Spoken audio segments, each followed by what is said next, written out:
councillors, and this shouldn't be a long briefing. I'm hoping to be short and nice. And Margot, the floor is yours, and yeah.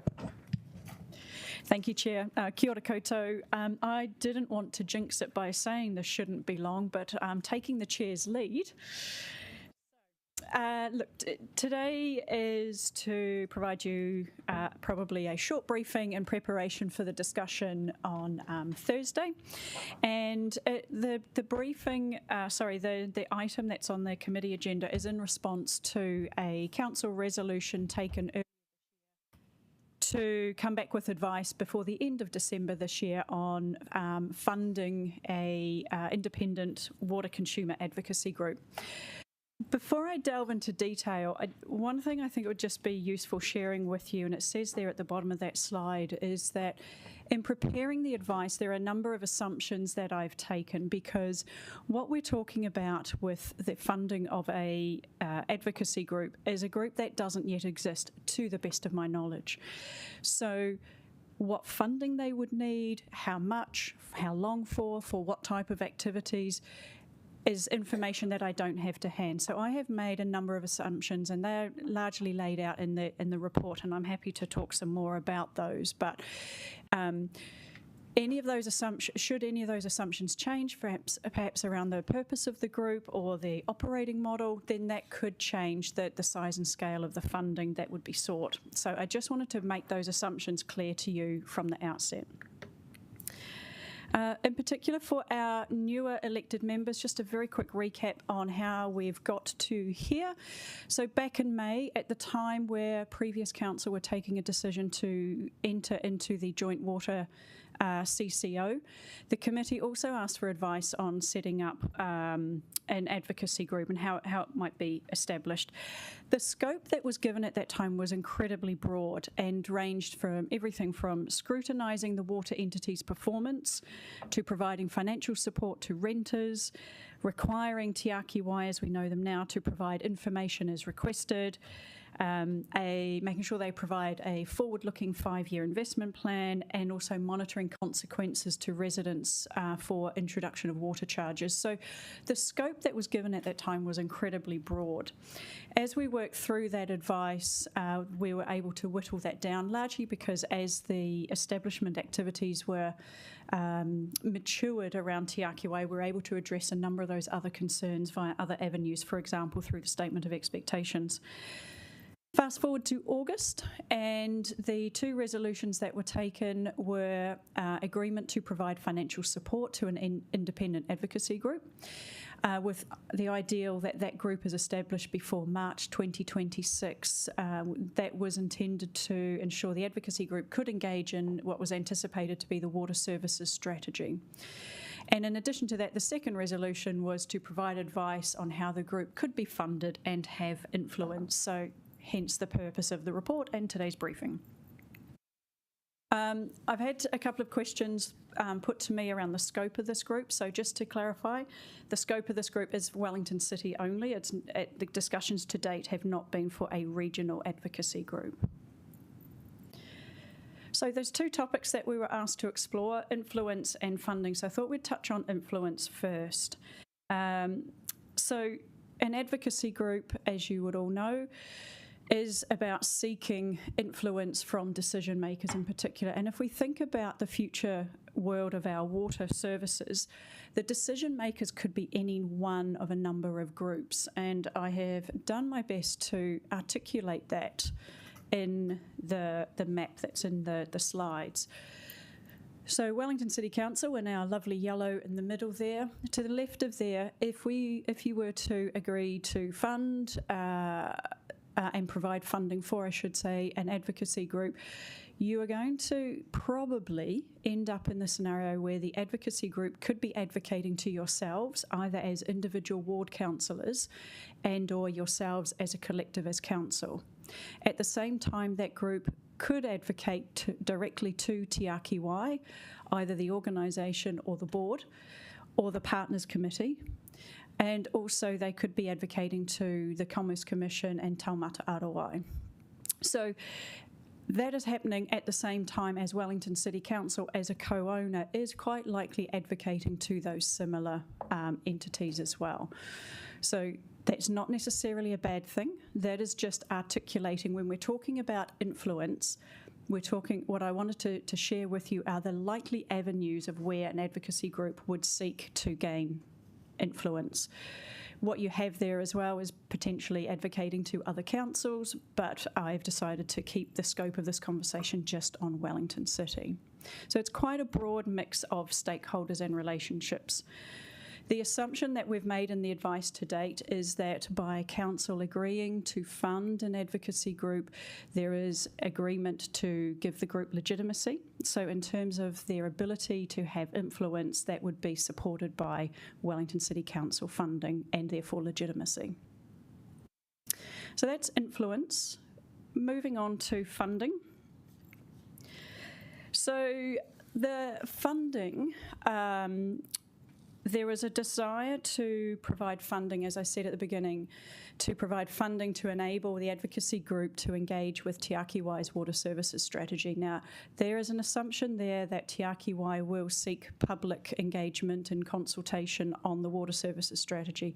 That decision hasn't yet been taken. The other thing there is, ideally, if funding were to be provided, it would be provided for a multi-year period, because you really need to give a group such as this time to establish themselves, not just as their own operating model, but establish themselves in the Wellington City community so that they become known as a voice and a representative group, to then be able to engage with the other entities that were on that map. So for the period, for the purposes of this advice, I have assumed a 3-year period, because that roughly ties in with the period of a statement of expectations and water services strategy. Funding. So funding could be provided via a community grant. And that would need to be, and if the group was to require funding and be set up for 1 March this year, there would need to be funding provided in this financial year to enable that to happen, and then additionally funding in the outer years. So at the moment there is currently no funding, financial provision, and although it says on the screen there 26-26, that was meant to be 25-26 financial year. So there is currently no funding provision either in this financial year or any of the outer years for an advocacy group through a community grant or any other means. So that is just something to bring to your attention. As I said at the beginning, I've had to take a number of assumptions on what the purpose of this group might be, and therefore what the scope and size and scale of their funding requirements might be.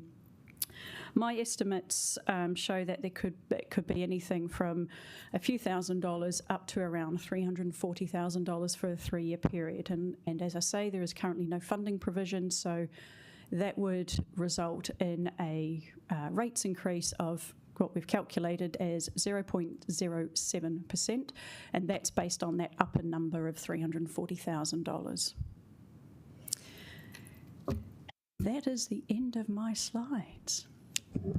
Thank you, Officer Margot. Any question, councillors? Councillor Young, Councillor Tifanbaka, Osborne, and I'll come back to the rest. Isn't this really the Commerce Commission's role that we're seeking to duplicate? Partially. So the Commerce Commission will not be an advocacy group for our community, but the monitoring and oversight of Tiaki-Wai is the Commerce Commission's role, yes.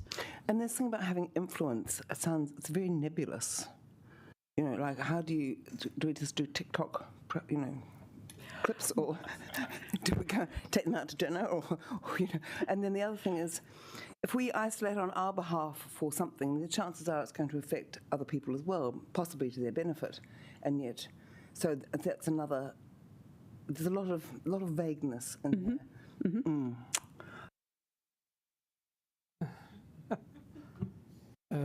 Yeah, my question is pretty much along the same lines. So there's nothing in the SOE that gives the advocacy group any weight with Tiaki-Wai at the moment? So the current draft statement of expectations does not include anything about an advocacy group. So the current SOE, it is a draft, but it is articulating the joint expectations across the region, and as much as possible that would be the idea, was to have that position. As we've always said, that doesn't stop Wellington City Council adding in anything of its own for Wellington City community. So it could do, but it currently doesn't. So shouldn't our decision be based around whether it will have that in place or not? Just from I love the idea of advocacy, but if advocacy with no weight seems a bit of a pointless task.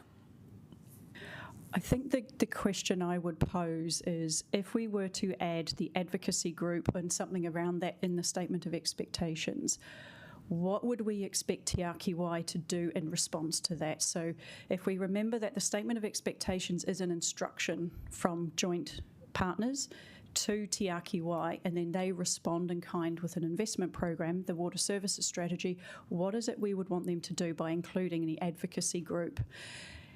The statement of expectations, what it currently has, is it currently talks about community engagement and community consultation with key interest groups. So that might be, for example, a Wharekirau Bay, residents association, or a Kaiwhatawhata stream group, those sorts of community groups, right? So it could very well be, if an advocacy group was to be stood up, that they would be considered one of those community groups that we would anticipate engagement with. Cool. Next, Councillor Osborne. Thanks, Margo. In preparing this report, did you come across any examples, not necessarily in the water space, but any examples of other publicly funded advocacy groups? In the research we've done previously, and that was for the August report, a lot of the publicly funded are through grants and donations, not through council. So it would be the likes of myself agreeing to donate X amount of money to certain advocacy groups because it's a passion, or it's a topic I am passionate in. So I didn't come across an example where a group, an organisation such as council, would fund an advocacy group. Thank you. Are there any of the other councils who make up the rohi of Tiaki, are any of them considering establishing similar? Not that I'm aware of, no. And it's quite well known across the other councils that Wellington City are considering this advocacy group. So I'm not aware of anything. We certainly haven't discussed it. Thanks. And just one more, if that's okay, Chair. If any indication that within Wellington City there's an advocacy group developing organically? I'm aware of there are some people who are keen to establish an advocacy group, but how far that's got, I don't know. Thanks. Councillor Crumpton. Apologies if you've already answered. Are you aware if the other councils are looking at an advocacy group? No, not that I'm aware of. Okay. Yeah. Yeah. Two more. What types of advocacy are we anticipating being required for what types of things? I think that really goes to the assumptions that I've had to take in forming this, because this is a group that, as I say, to the best of my knowledge, doesn't exist yet. Previous conversations have been around this group focusing on affordability and access to water, with a strong emphasis on affordability. So that's the assumption that I've worked to this point. Yeah. Thank you. And can I just confirm, as a new councillor, that the City Strategy Committee is being asked to just receive this advice, no decision to be made, is that correct? That's correct. And would you like me to elaborate on that? Yes, please. Yeah. So that is correct. And that's really for two reasons. One is because the amount of assumptions underpinning the financial advice. So I could have provided a recommendation, you fund $200,000 per annum, but it turns out the advocacy group only requires $20,000. And so the amounts are so variable, or it could be the absolute other way around. So because I don't have sufficient information about what the purpose of the group is, what the scope is, therefore what the funding required would be, I didn't feel there was enough to provide that as a solid recommendation. Secondly, the advice I've provided to date has been that I don't believe an advocacy group is the best answer for our community, and what I do think is there are other ways we could do that, and so remaining consistent with that advice. Should council want to, or the committee want to, make a decision, then an amendment is by all means possible, and I'd be happy to help with that. So just as a follow-up on that, so essentially we receive information at the committee meeting, and we vote to receive it. What we do with that thereafter around whether to actually proceed with an advocacy group or not is a decision that would need a paper to come through later? So it would be an amendment. So an amendment ideally at the meeting on Thursday, and I'll come into why that timing would be ideal. So that there is already a decision in place to establish an independent advocacy group. So that was a resolution passed in August from the previous council. So that any decision that is to be taken would be about how much funding and how it is funded. So is it through a change to the annual plan? Is it through a grant, and a grant therefore with community outcomes, that kind of thing? So if there was an amendment to agree a funding amount, and that was required before March, ideally. And I'm hoping there's someone from finance. There's not to help with that. Nope. So ideally, that would be at the. I couldn't see. So that would be at the. Getting my new council committee names right. Planning and Finance Committee meeting next week with the quarterly report. So as we're talking about making budget adjustments, yeah. Councillor Roger. Yeah, the first one was just the 0.07. Was that one-off or continuous for each year that it is established and receiving funding? The total over the 3 years, the 3 years. So that 0.07% increase is, I guess, experienced over a period of 3 years, or it's upfront and reserved? Over a period of 3 years. And then my other question was just, I guess, some of the discussion had been around having a body that could resource itself with sort of the expertise to dive deep into some of the reports that the organisation was, I guess, presenting.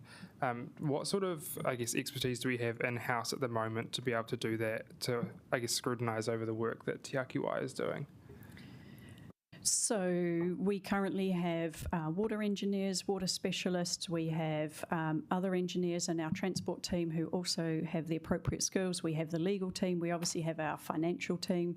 So should that scrutiny be required, I believe, but without understanding what information they will provide, but if we look at what is in the statement of expectations around reporting requirements, then I believe we have that capability in-house. And if we didn't, I'm sure we would be able to procure it if it was important enough to council to require that advice. Cool. Thank you. Councillor Chung. Thanks very much. A lot of my questions have been answered, but because going back to when we made this decision to fund it last year, how difficult would it be for us to reverse that? Would it be a simple vote to say that, we've now decided not to? Yes. Okay.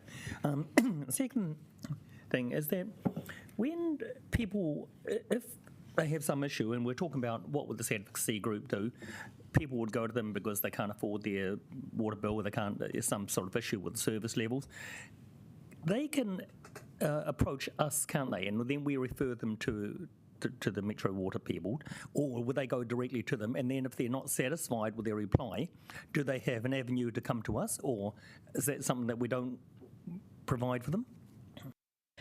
So just to be clear, again, my assumption on what an advocacy group could do, I don't believe an advocacy group would be able to assist them with, I can't afford my water bills.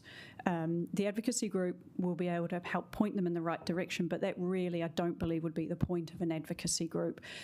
What I think they would be able to help with is poor performance or poor service offering, no response to logging issues or getting a satisfactory resolution. So very similar to what yourselves do now with your constituents, where you have issues and then often you will come and talk to officers.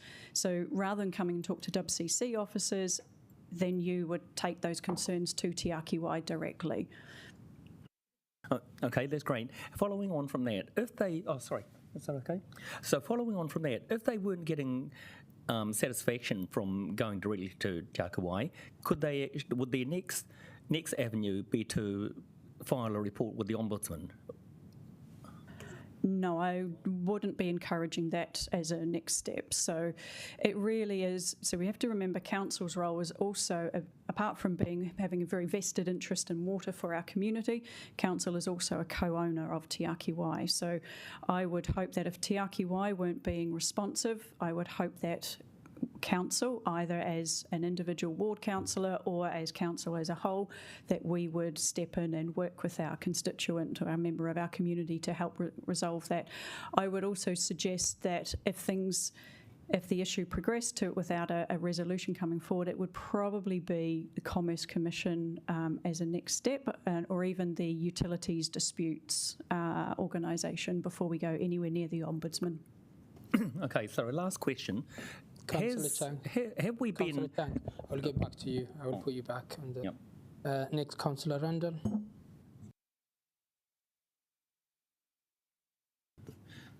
You said Officer advises that there are other ways to do consumer advocacy, and you've now also mentioned the Utilities Dispute Tribunal. Was the Tiaki subject to using the Utilities Dispute Tribunal and its processes? That was a recommendation that we put up, I think it was in the August paper, and you agreed to that. So yes, they are, and that is in the Statement of Expectations, that they are required to be a member of UDL. Okay. What consumer protections are already in the Statement of Expectations for both for service responsiveness and for price? So off the top of my head, I wouldn't be able to go through it. There's about 14 pages of joy in there. So there are protections in there around quality of service, around responsiveness, not to the point of establishing KPIs, because that's not the point of a Statement of Expectations, but there is also provision in the SOE around equity provision, so and financial support, but also ensuring access to water at all times, as is a human right. Okay. And lastly, if I can, Councillor Drummond, if the Statement of Expectations was modified to specify that Tiaki had to engage with a consumer advocacy group, would Tiaki be obliged to fulfil their side of this engagement? Yes, they would, because they are required to give effect to the Statement of Expectations. So what we would need to think about as Wellington City Council is if that engagement incurred a cost, that cost would be borne by our ratepayers alone. Okay, thank you. Councillor Young. If people want to have an advocacy group, and I mean, I have real concerns about the council being involved, but say people outside council wanted to form an advocacy group, they could set it up as a charity, couldn't they, and get the tax back so it wouldn't cost them that much? As I understand it, yes. We might suggest it too. We will go back now. Councillor Osborne. Thanks, Chair. I just have one question, and I'm finding it a little bit difficult to frame it, but I'll do my best. And I recognise it involves some educated guesses and some presumptions. But would you expect the consumer charter to drive Tiaki to operate in a similar way that it might if it faced pressure from an advocacy group?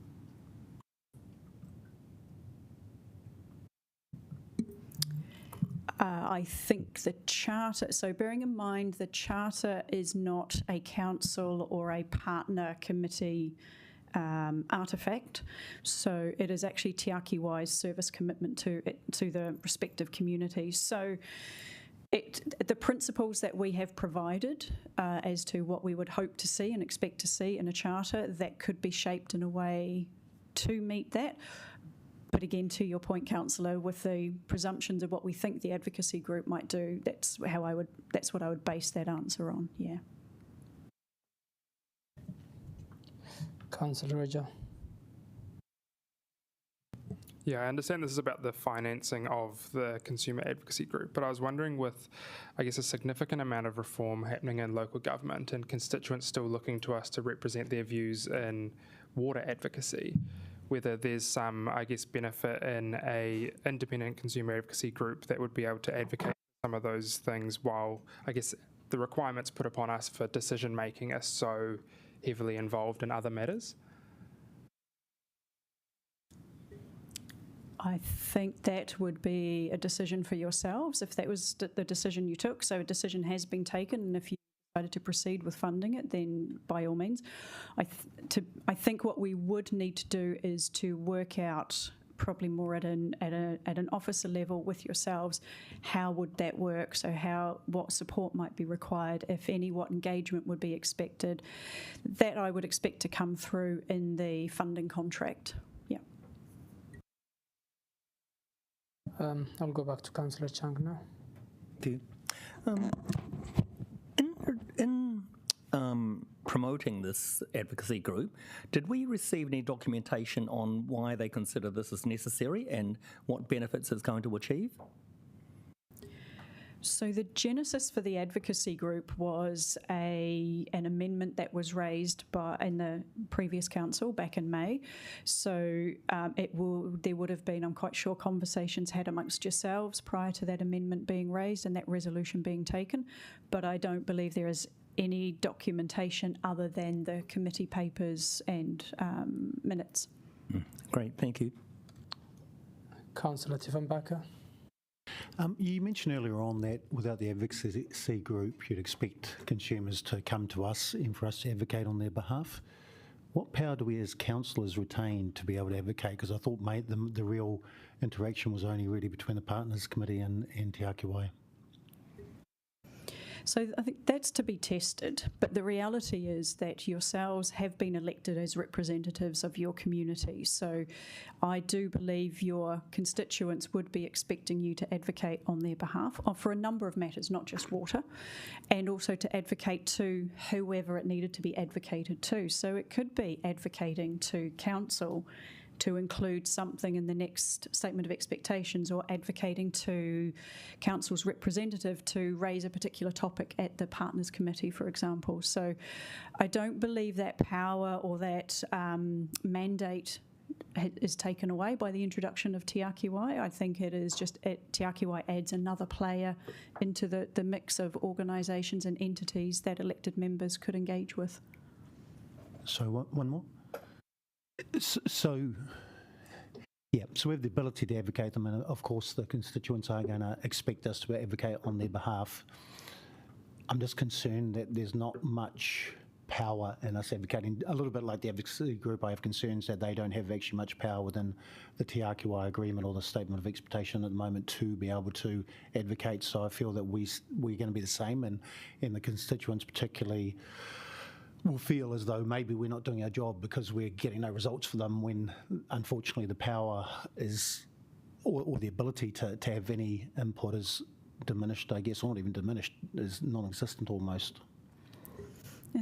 I think there's a couple of things there. So if it was level of service responsiveness, quality of resolution, so you say you fixed my leak and the water's still coming up the driveway sort of thing, then I do believe that yourselves as elected members, whether it's on your own or banded together because it's something that's happening in your ward, I do think you would have the weight and the heft to get a better response. If we're talking about something that is more regional, say pricing, then you're more likely to get a better response and a better engagement and outcome by engaging at the Partners Committee level.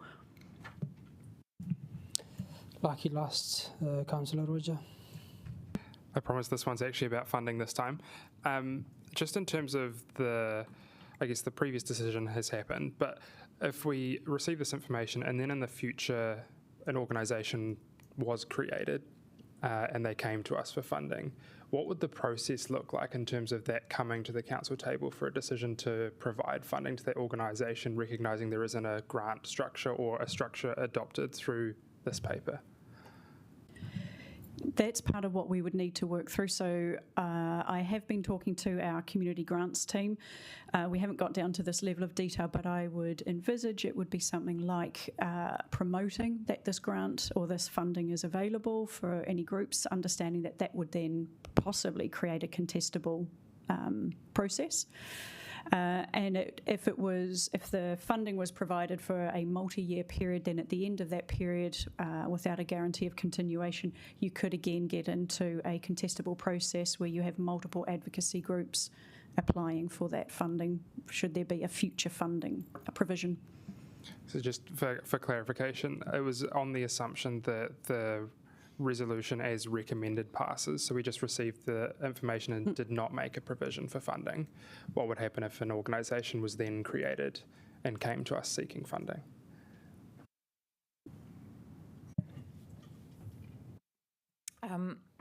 We could look at whether or not we have any existing grant pools that would fit this criteria, but second to that, you could make a decision to provide a grant as you would for other purposes, and that would normally be done through an annual plan process or a long-term planning process. Thank you, Officer Margot and councillors, and this is the end of the briefing. Thank you.